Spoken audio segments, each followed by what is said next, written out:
আমি কুনাল, দমদম মতিঝিল এলাকার বাসিন্দা।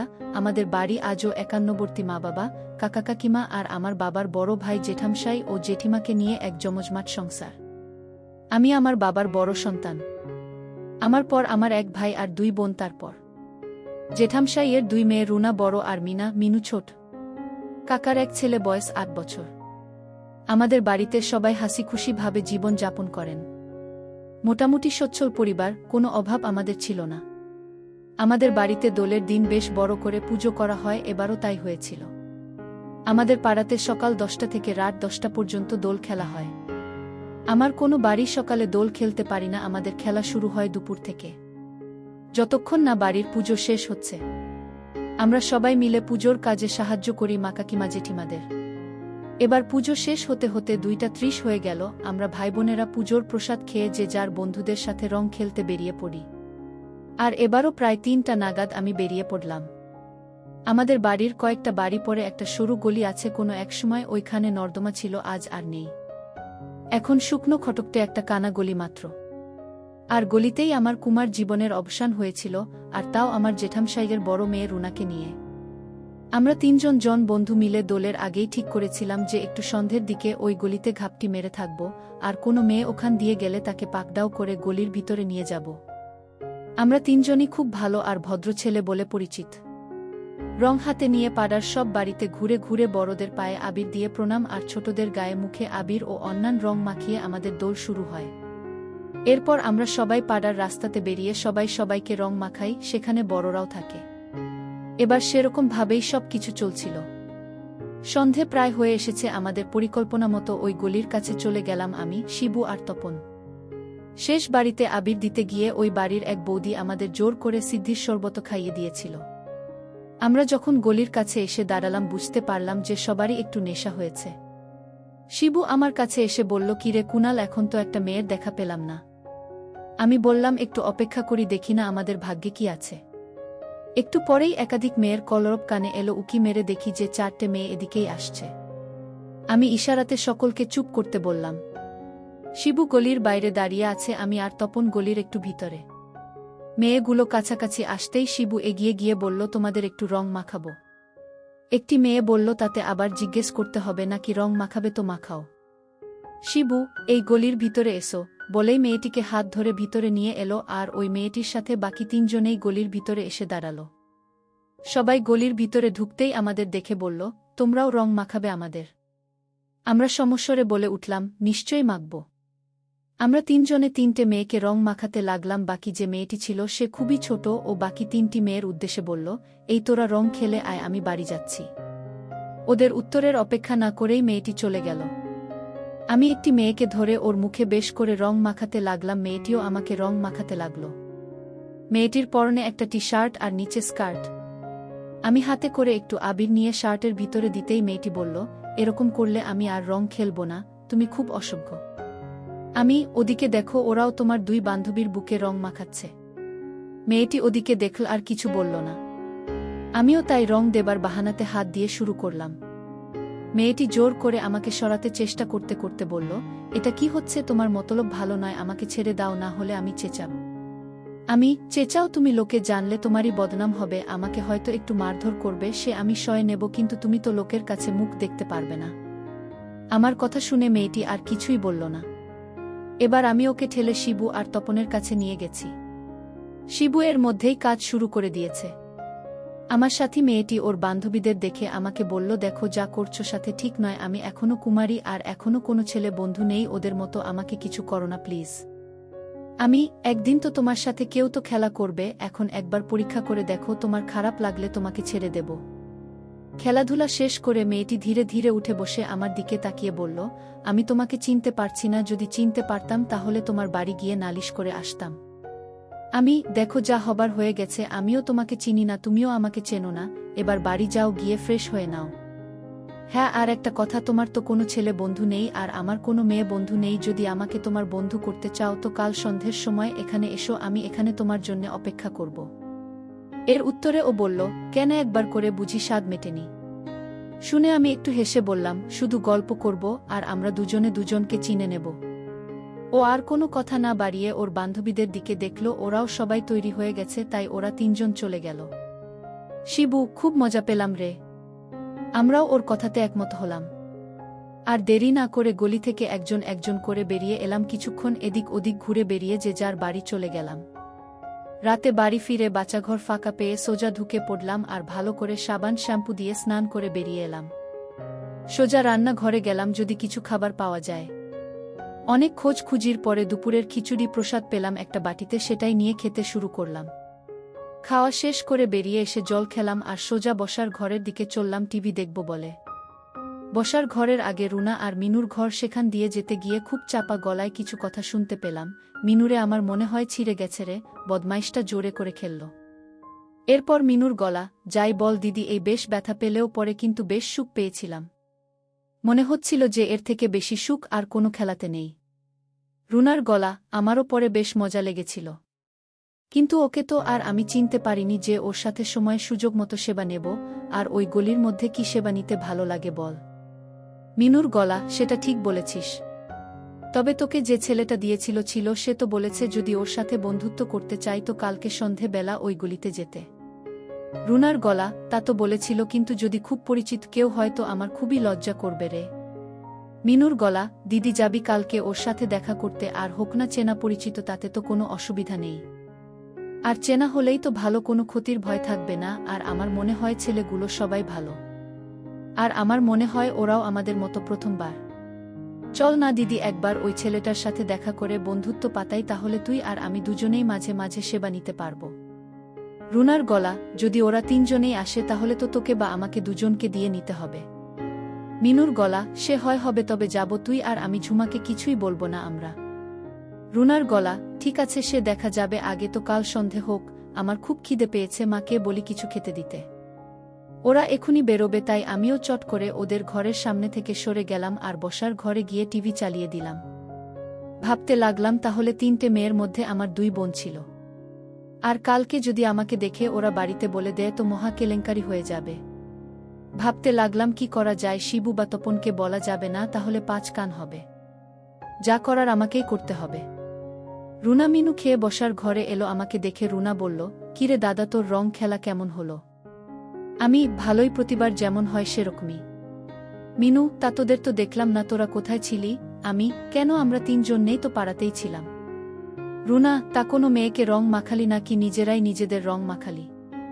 আমি চুপ করে ভাবতে লাগলাম বলবো নাকি যে ওই গলিতে তিনটে মেয়েকে রং মাখিয়েছি, আর এটা বললে ওর বুঝতে পারবে যে আমরা তিনজনেই ওই গলিতে ছিলাম আর ওদের তিনজনকে সেবা দিয়েছি।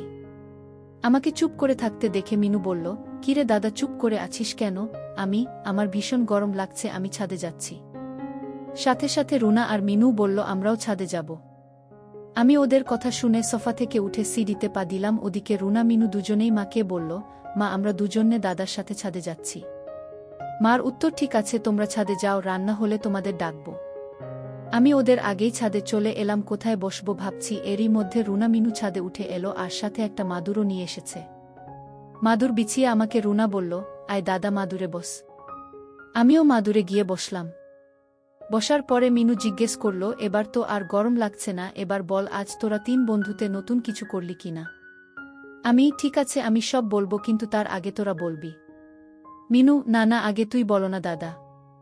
আমি, না, আগে মেয়েরা বলবে, পরে আমারটা বলবো, তবে কোনো কিছুই গোপন করতে পারবি না, আমিও কোনো কিছুই লোকাবো না তোদের কাছে। আমার কথা শুনে দুজনে দুজনের দিকে তাকালো আর রুনা মিনুর কানে কানে কি যেন বলল, সেটা শোনা গেল না। মিনু শুধু না না করতে লাগল।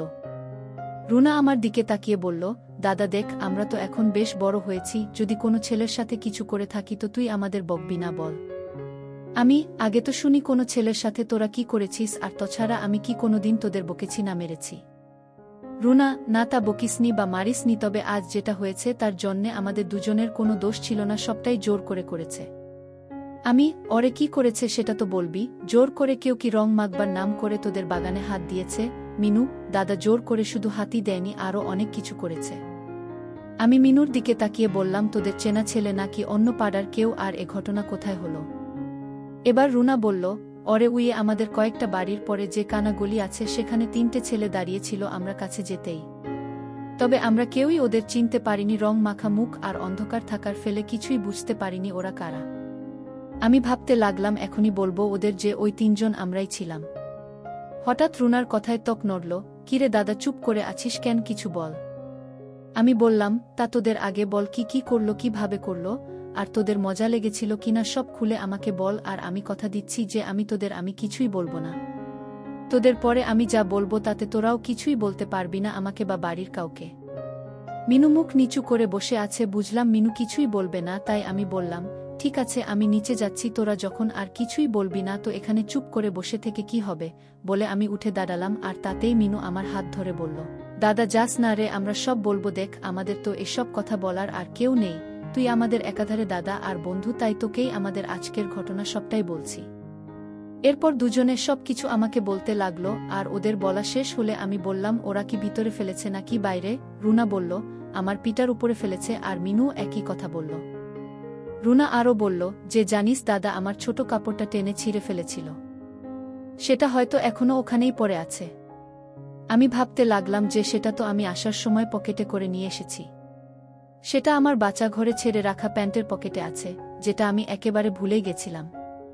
তাই চট করে উঠে দাঁড়িয়ে ওদের বললাম, তোরা একটু বস, আমি একটু বাচ্চাঘর থেকে আসছি, বলেই খুব তাড়াতাড়ি সিঁড়ি দিয়ে নেমে এলাম আর সোজা বাচ্চাঘরের দরজার কাছে গেলাম। আর তখনই বাচ্চাঘরের দরজা খুলে কাকিমা বেরিয়ে এলেন, আমাকে দেখে বললেন, কিরে কুনাল, ছোট বাইরে নাকি বড় বাইরে?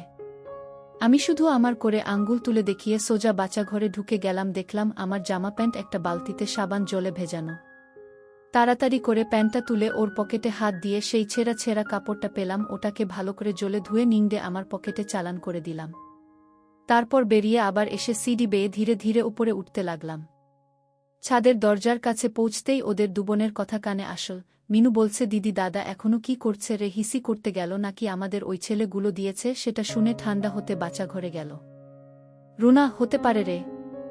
ওর কথা শুনে মিনু বলল, দিদি জানিস তো, এই কদিন আগেই আমি স্কুল থেকে ফিরে পোশাক পাল্টাচ্ছি, ঘরের ভিতরে হঠাৎ আমার নজর গেল ড্রেসিং টেবিলে আয়নাতে দাদা বাইরে বসেছিল। দাদা বুঝতে পারেনি যে আমি দেখছি। সত্যি কথা বলবো দিদি, আমার তখন ইচ্ছে করছিল যে দাদা আমার কাছে আসুক। ওর কথা শেষ হতে রুনাও বলল, হরে মিনু, আমিও যেদিন দাদা ঠান্ডা হওয়া দেখছিলাম তখন মনে হচ্ছিল দাদা নিজে নিজে কেন এমন করছে, আমি তো আছি, আমাকে কি দেখতে পায় না? রুনার কথা শেষ হবার আগেই আমি ঢুকে পড়লাম আর আমাকে দেখে রুনা তোতলাতে লাগলো। বললাম, কি রে, কার সেবা নেওয়ার কথা হচ্ছিল রে রুনা? আমার কথার জবাব দেবে কি লজ্জাতে মাথা যতটা পারে নিচু করে বসে থাকল।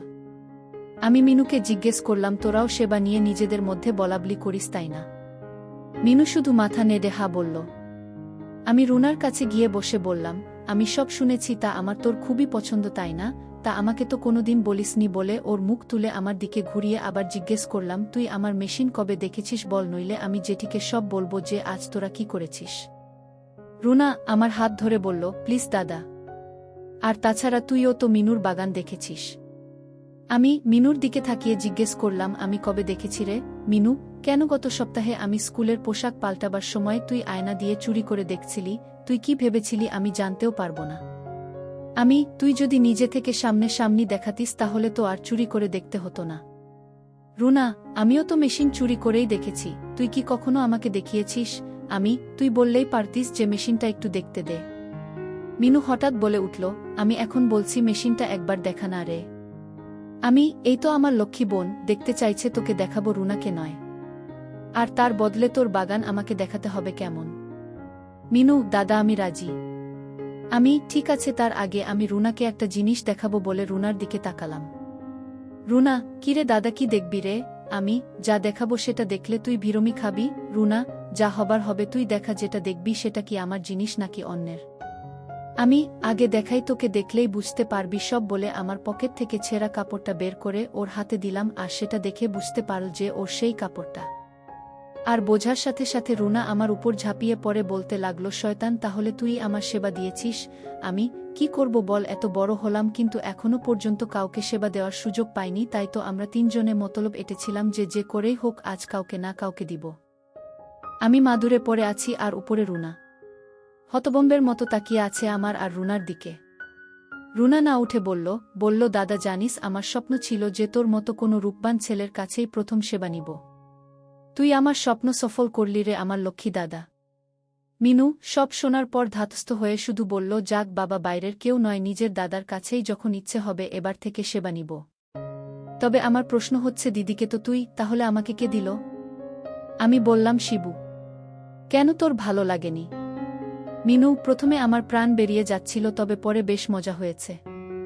শুনে রুনা বলল, এখনে থেকে আমরা বাইরের কারো কাছ থেকে সেবা নিব না, কারণ ঘরে আমাদের দাদা আছে।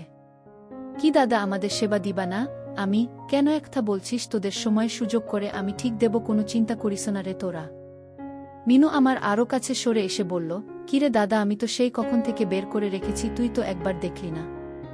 আমি আর কথা না বাড়িয়ে দুজনকে নিয়ে কাজ শুরু করে দিলাম। কাজ শেষে রুনা মিনুকে নিয়ে নিচে নেমে গেল। আমি এবার হাত পা ছড়িয়ে শুয়ে পড়লাম। চোখ বন্ধ করতেই দু চোখে জুড়ে ঘুম নেমে এলো। একটু পরে মনে হলো কে যেন আমাকে ধাক্কা দিচ্ছে। জোর করে চোখ খুলে দেখলাম যে কাকিমা আমার মুখের কাছে ঝুঁকে রয়েছে। আমাকে চোখ মেলে চাইতে দেখেই একটু মুচকি হেসে বলল, বাবা কি ঘুম তোমার? কুনাল, সেই তখন থেকে ডাকছি, ঘুমি আর ভাঙছে না তোমার? কাকিমা আমার থেকে কিছু বড় বয়সের বেশি তফাৎ না থাকায় আমাকে তুই না বলে তুমি করেই বলে। কাকিমা, ঘুম তো পাবেই, এত ধকল গেল তোমার? আমি, কিসের ধকল? আজ তো কোনো কাজই করিনি আমি। কাকিমা, কেন মিথ্যে কথা বলছো? দুটো মেয়ের খিদে মেটালে তাতে বুঝি ধকল কম হয়? আমি চোখ বড় বড় করে বললাম, কি বলছো তুমি এসব? কাকিমা, আর শাক দিয়ে মাছ থাকতে হবে না, আমি সব দেখেছি। একবার সেবা দেবে গো আমাকে, আমিও একটু শান্তি পেতাম। আমি বুঝলাম যে এখন রাগ থাক করে কোনো লাভ নেই। বললাম, কেন? কাকু আছে তো। কাকিমা, ছাড় তো তোমার কাকুর কথা। উঠার আগে পড়ে যায়। আমার নজর অনেক দিন থেকেই তোমার উপর ছিল। পেলাম তোমাকে ঠিকই, কিন্তু ওই দুইজন আমার আগেই তোমাকে কবজা করে নিয়েছে। নিয়েছে তো নিয়েছে, তাতে আমার কি? শুধু মেশিনটা আমাকেও দিলে হলো। আমার হাত টেনে নিয়ে ঠেকিয়ে বলল, কি অবস্থা হয়েছে দেখেছ? ভিজে গেল। আমি হাত বের করে নিলাম। কাকিমা আমার হাত মুছিয়ে দিয়ে বলল, দেখলে তো কত খিদে। তারপর আমাকে বলল, রাতে আমি তোমার ঘরে যাব, তুমি দরজা ভেজিয়ে রাখবে, কিন্তু যদি তা না করো তো তোমার কপালে খুব দুঃখ আছে। তুমি ওই দুটোকে পাবে না। ওদের আমি সবাইকে বলে দেবার ভয় দেখিয়ে তোমার থেকে দূরে সরিয়ে দেব। আমি আর অন্য উপায় না দেখে বললাম, ঠিক আছে, তুমি যা বলবে তাই করব। এখনই ইচ্ছে করছে, কিন্তু এখন হবে না দিদি, রাতের খাবার বেড়ে ফেলেছে, চলো খেয়ে নেবে, আর ঘরে গিয়ে দরজা ভেজিয়ে শোবে, আমার সময় মতো ঠিক চলে যাব তোমার ঘরে। আমরা নিচে নেমে এলাম, সোজা গিয়ে খাবার টেবিলে বসলাম। দেখলে রুনা, মিনু, জ্যাঠা, বাবা, কাকা সবাই আমার জন্যে বসে আছে। আমরা সবাই খাওয়া দাওয়া সেরে যে যার মতো শুতে চলে গেলাম। আমি খবর টেবিল থেকে উঠতেই কাকিমা আমার কাছে এসে বললেন, যা বলেছি মনে আছে তো? আমি, ভুলি কি করে বলো? কাকিমা আমাকে চোখ মেরে চলে গেলেন। আমি কাকিমার চলে যাবার দিকে একটু তাকিয়ে মুখ ঘোরাতেই দেখি পুনু বা পূর্ণিমা, আমার নিজের বোন, আমার দিকে কেমন করে যেন তাকিয়ে আছে। ওর মুখের দিক থেকে আমার দৃষ্টি একটু নিচের দিকে নামতেই দেখি ওর বয়সের তুলনায় বড় হয়ে গেছে। ওর বয়স সবে 15 বছর, আর ছোট বোন কৃষ্ণার বয়স 13 বছর। আজকের আগে আমি কোনোদিন নিজের বোনকে এভাবে দেখিনি, কিন্তু আজ যেন আমার চোখ আর ফেরাতে পারছি না। পুনু এবার আমার দিকে এগিয়ে এসে জিজ্ঞেস করল, এই দাদা কাকিমা কি বলল রে তোকে? আমি ওর কথার উত্তর কি দেব, শুধু তাকিয়ে আছি। আমার কাছ থেকে কোনো উত্তর না পেয়ে এক হাতে আমাকে নাড়িয়ে দিয়ে বলল, কিরে দাদা, বললি না কাকিমা কি বলল তোকে? আমার সম্বিত ফিরতে বললাম, ওরে কাল কাকিমাকে কয়েকটা জিনিস এনে দিতে হবে, আর সেটা কাউকে বলতে মানা করেছেন। পুনু, তা যাবার সময় তোর পিঠে ঘষে দিল কেন রে? আমি, তা তো জানি না, হয়তো অসাবধানে লেগে গেছে। পুনু, আমার কিন্তু তা মনে হয় না রে। কেননা একদিন যখন তুই বলেই চুপ করে গেল। আমি, একদিন কি রে চুপ করে গেলি কেন? পুনু, না কিছু না, তবে দাদা কাকিমার থেকে সাবধান। আমি জানি কাকিমা তোকে সব সময় চোখ দিয়ে গিলে খায়, মনে হয় সুযোগ পেলে একদম তোকে গিলে খেয়ে নেবে রে। আমি, কি বলছিস তুই? কাকিমা এমন নয় রে। পুনু, কি রকম সেটা আমি জানি রে দাদা, আর একটা কথা, তুই আমাকে ওভাবে দেখছিলি কেন রে? আমি, কি না তো, আমি সেভাবে দেখিনি। পুনু, দাদা মেয়েরা সব বোঝে, কোনো ছেলের নজর কোথায়। আমার কাছে লুকোচ্ছিস তুই? সত্যি করে বলো না, তুই আমারগুলো দেখছিলিস? এবার ওর এই জেরার ফলে একটু রেগে গিয়ে বললাম, বেশ করেছি, দেখেছি তো, কি হয়েছে? তোর ক্ষয়ে গেছে নাকি রে? পুনু, না না, দেখলে বা হাত দিলে ক্ষয়ে যাবে কেন? আমিও তো বলছি দেখেছিস, বেশ করেছিস, আবার দেখ। আমি এবার একটু আস্তে করে বললাম, বড় হয়ে গেছে রে। এই তো কদিন আগে ছোট ছিল। কারো হাত পড়েছে নাকি? পুনু বলল, যদি কারো হাত পড়েও থাকে তো কি হয়েছে তাতে? আর তুই শুধু দেখবি নাকি আরও অন্য কিছু মন চাইছে? আমি, তার মানে অন্য কেউ? কে সে বল আগে, না হলে আমি মাকে বলে দেব। পুনু একটু ভয় পেয়ে বলল, দাদা তুই কাউকে বলিস না তো, বন্ধু তপনদা প্রায় 1 বছর ধরে বড় করে দিয়েছে। গত বছর একদিন আমি টিউশন নিয়ে ফিরছিলাম, ওই কানা গলিটার সামনে তপনদা দাঁড়িয়েছিল। আমি যেতেই আমাকে দেখে বলল, পূর্ণিমা তুই দিন দিন বেশ সুন্দরী হচ্ছিস রে। এই প্রথম আমাকে কোনো ছেলে সুন্দরী বলল, আর তাতেই আমি একটু গেলে গিয়ে ওকে বললাম, তুমিও তো বেশ সুন্দর তপনদা। যে কোনো মেয়ে তোমাকে পেলে লুফে নেবে, তোমার সাথে প্রেম করতে চাইবে। শুনে তপনদা আমাকে বলল, তোরও কি আমার সাথে প্রেম করতে ইচ্ছে করে বলো না? আমি কোনো কথার জবাব না দিয়ে চুপ করেছিলাম, আর তাতেই তপনদা বুঝে গেল যে আমারও ওকে পছন্দ। আমার হাত ধরে ওই গলির একটু ভিতরে নিয়ে যায়। এসবে আমারও খুবই ভালো লাগতে লাগল। সেই থেকে যখনই সুযোগ পাই তপনদার সাথে প্রেম করি, তবে কোনো দিনই ও নিচের জিনিস ব্যবহার করেনি, শুধু হাত দিয়েছে। আমি এবার বেশ গম্ভীরভাবে বললাম, এরপর আর কোনোদিন তপন বা অন্য কোনো ছেলের কাছে যাবি না। তুই যদি এরপর ওর কাছে যাস তো আমি মা বাবাকে সব বলে দেব। পুনু, দাদা একটা কথা বলবো তোকে। আমি, বল। আমি তপনদার কাছে আর যাব না যদি তুই আমার জিনিসটা ব্যবহার করিস। তবেই যাওয়া বন্ধ করব। আমার একটা অভ্যাস হয়ে গেছে, তাই আমি সেবা না দিয়ে থাকতে পারবো না। আমি, ঠিক আছে সে দেখা যাবে, এখন যা শুয়ে পড়, বলে আমি চলে আসতে যাব, তখনই পুনু পেছন থেকে বলল, যা দরজা ভাজিয়ে শুয়ে পড়, কাকিমা আসবে। আমি, তুই কি বলছিস এসব? কাকিমা কেন আসবে আমার ঘরে?